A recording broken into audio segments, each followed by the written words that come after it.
where hundreds of Ethiopians are protesting against what they call racism and discrimination in Israeli society. We are all Jewish and this is our country.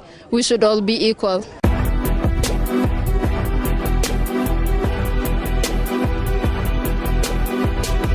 The theory behind the DNA testing is that we all share a common ancestor who lived in Africa. Our ancestors began migrating to the Middle East, India, Asia, Northern Europe.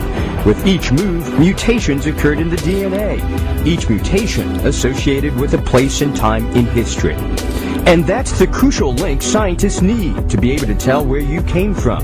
And your ancestors have a lineage we call J. Okay, it's very common throughout the Middle East, also found in North Africa.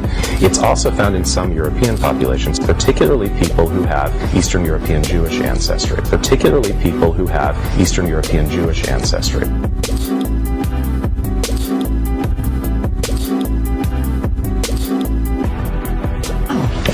We didn't travel too far. Well, you did. But you illustrate exactly why we're doing this project. So again, you originated in Africa just like everybody else, and your ancestors stayed mostly within Africa, probably moved up into northeastern Africa, and they had a marker which occurred called YAP. Again, this is one of those rare changes that occurs from time to time, distinguishes your clan, your lineage. You're a member of haplogroup E, we call it. Some of the members of haplogroup E moved up into the Middle East. Yours turned towards Central and Western Africa. And today, most people who are African American are actually members of haplogroup E, but they're a member of a subset or a subclan within E, which you're not a member of. And today, most people who are African American are actually members of haplogroup E, but they're a member of a subset or a subclan within E, which you're not a member of. Another impactful thing was to really look at the people of Zimbabwe and get a feeling that, oh, this is where we're from. Like, as African Americans, we hit a wall as to where we come from on two different occasions. Some of the Lemba leaders were like, and I'm like, you know, I don't know about that. And I remember my mom told me before we left that she took 2 different DNA tests and that we have the Cohen gene.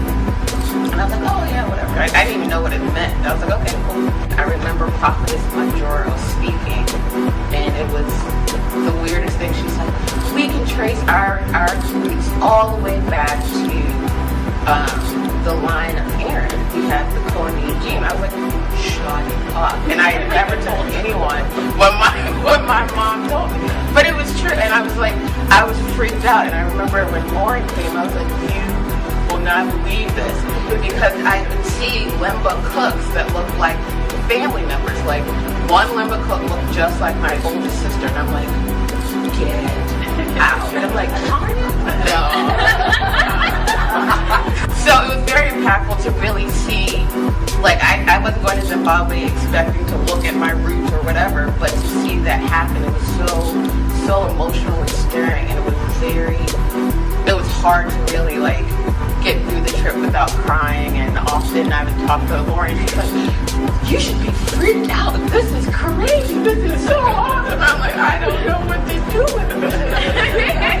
But that was my trip to Zimbabwe, and it was, I love the people, I love the country. What we were saying was that there's a non-African contribution to the gene pool of the Lemba, which is not evident in the peoples amongst whom they live in that part of the world.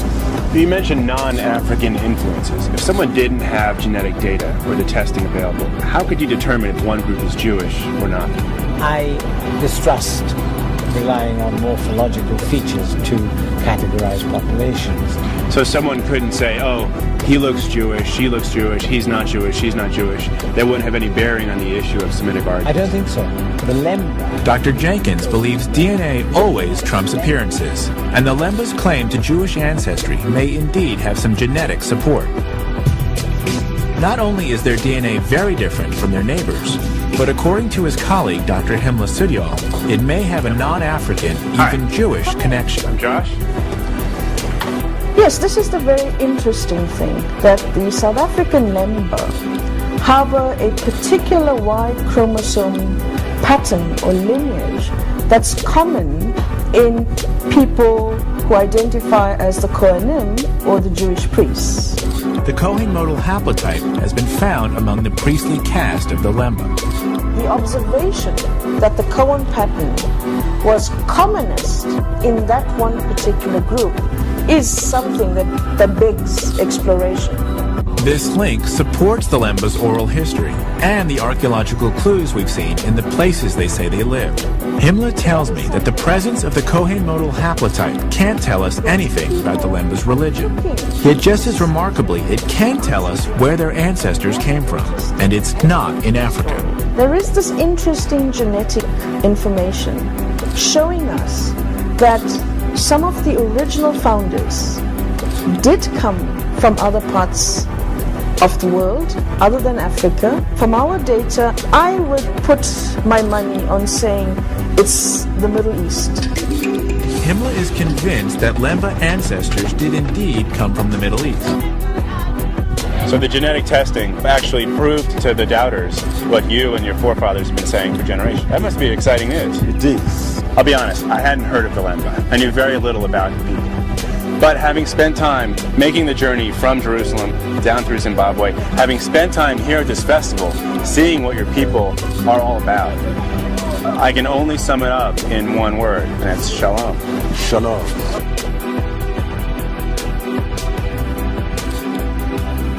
The Lemba people, like the modern day Jewish people, are no more than simply converts. Now, if they were not converts, they would have the name of God.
The Lemba tribe, very possibly one of the lost scattered tribes of Israel, are located in remote communities in the heart of Zimbabwe.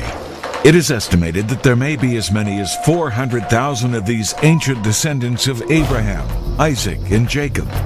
Oral tradition claims that their ancestors fled the Holy Land over 2,500 years ago. We know from recent DNA testing that many are Kohanim, or descendants of Aaron, the priest, the brother of Moses. They observe many biblical Jewish customs, like the dietary laws, the blowing of shofars, and circumcision. Please pay attention to the fact that the Zionists are not Jewish people. They have no religion. They have no religion. They're neither Jews, nor Christians, nor Muslims. They just wear a mask of religiosity.